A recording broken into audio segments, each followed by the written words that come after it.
Morning. This is Aqueous 103 continued, and we are going to talk about here dilutions. And on your homework, I want you to add to problem set 13, chapter 4, number 59. Okay, so you can turn that all in all at the same time.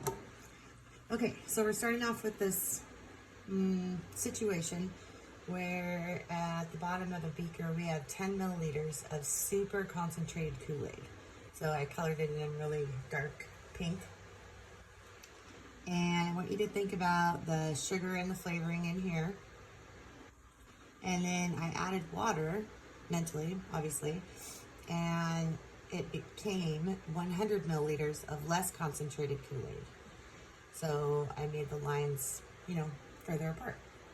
So what I want you to kind of take away from this is that when a substance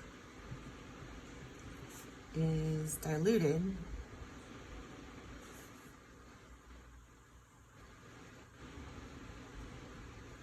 the moles of solute don't change.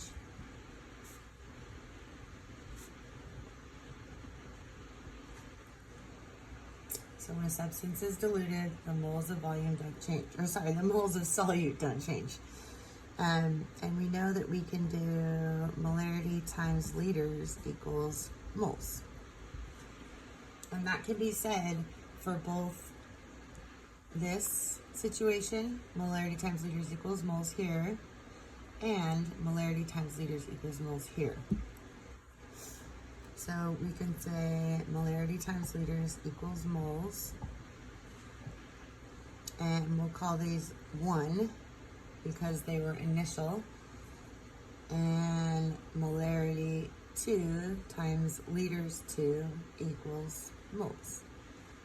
Now, we know that this moles is equal to this moles. So guess what? We're going to substitute. We'll make this molarity 1 times liters 1 equals moles equals moles equals molarity 2 times liters 2. Obviously, these go away, and we get M1 L1 equals M2 L2.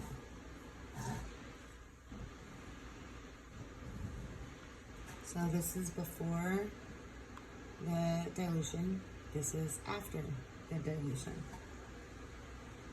And it's often rewritten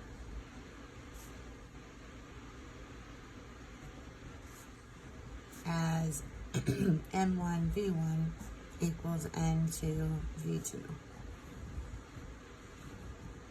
V for volume, L for liters, however you want to think of it. Before moles equals after moles. Okay, so a couple things that you want to remember too is the concept of a stock solution. And the really concentrated Kool-Aid would be an example of a stock solution. So a stock solution is a concentrated solution used to make a less concentrated solution.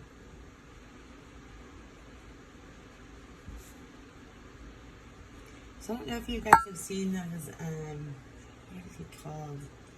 Mios or Mias or something. They're like these little bottles, and you squeeze them into your water bottle, and they make your water taste good. So that's an example of a stock solution. So when we're doing dilutions, a stock solution is often used. And the stock solution is always in the M1 or the L1 information place.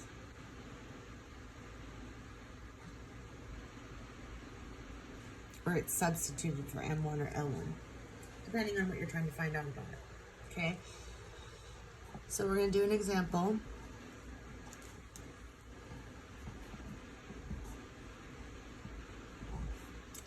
How many milliliters of 0.500 molar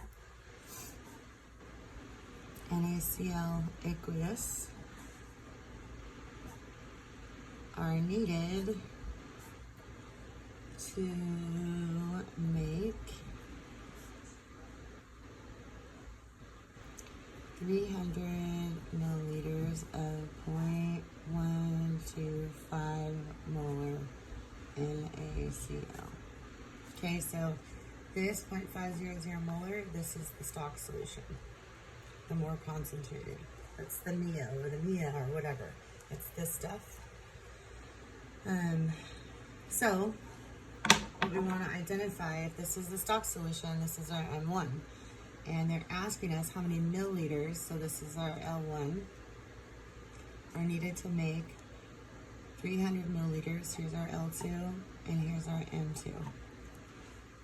So we have M1 times L1 equals M2 times L2.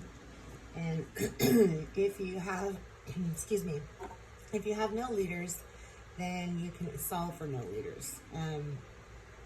But if you have milliliters here, you can't solve for liters here. They have to be the same unit. So in M1, we have 0.500 molar times liters 1, which is our unknown. And then M2, which is our 0.125 number here, times the liters, which is 0.300. And I just changed that to liters out of habit. Either way, as long as the units are the same, it's okay. So I'm going to do a little bit of baby algebra here. 0.125 times 0.350. Or 300, excuse me. And then divide by 0.5. And I get L1 equals 0.075. And that's in liters. So I would change that to 75 milliliters. Okay. So, the hardest part about these questions really is trying to identify what's the M1 and what's the L1. It's not the math. So just keep in mind the definition for a stock solution and you should be okay. I do want to remind you that I'm having office hours tomorrow, which is Halloween, from 12 to 1 on our Power Hour link. And so yeah, and I hope you enjoy the day with Mr. Wilson. Be nice to him, he's my brother. Okay, I'll see you guys later. Bye.